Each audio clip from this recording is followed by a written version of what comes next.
what happens in one country can have a very big effect on others.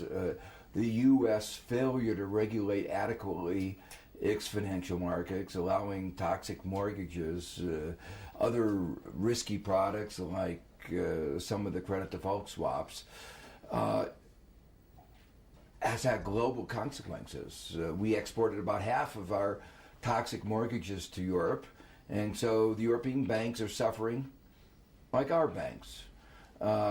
Some of the credit default swaps and other derivatives we exported to Brazil and Mexico and other poor countries, and when they blew up, it caused real pain in these countries. So if we're going to have a globally integrated economy, people in one part of the world have to have confidence in the products produced by another. And if we don't have that global coordination, we're going to fragment the global financial markets. The Obama administration, one of the major challenges was to address the weaknesses in the financial markets.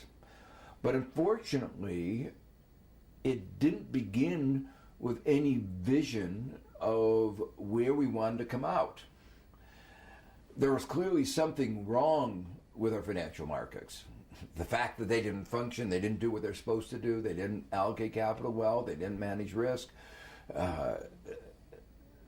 they were bloated in size, they didn't mobilize savings, they failed in every respect.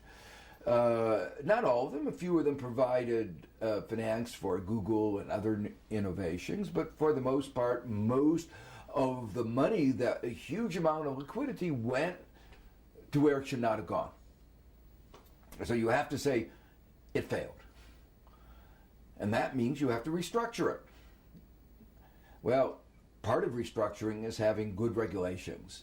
But that's like saying you need to have good cops. You shouldn't need cops. You should have financial markets that work well. What have we done?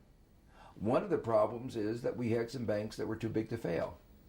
In fact, so big, you couldn't even financially resolve them. That is to say, the administration claimed that if you made the bondholders accountable, there would be global financial consequences. So without accountability, you can't have without market discipline, you can't have functioning markets. So we've been spending hundreds of billions of dollars giving money to the banks. We've used that money to give money in huge bonuses for what? For record losses. And to pay out dividends on basis of what? Of record losses. So money that could have been used to create jobs, to restructure our economy, has been given essentially as gifts to those who mismanaged our economy in the first place. Well, every crisis comes to an end, and so we will get out of it. One issue is, how long will it take? And because I think we're doing the wrong thing, it's going to be longer than it otherwise would be. The second question is, even when we get out of the crisis, will we have robust growth, or will we have a Japanese-style malaise? The problem is what provided impetus for the American economy and the global economy was a housing bubble that fed a consumption boom. That's over. So what will replace the engine of economic growth? Well, if it's another bubble, like the tech bubble that preceded it, we're going to have problems a few years down the line.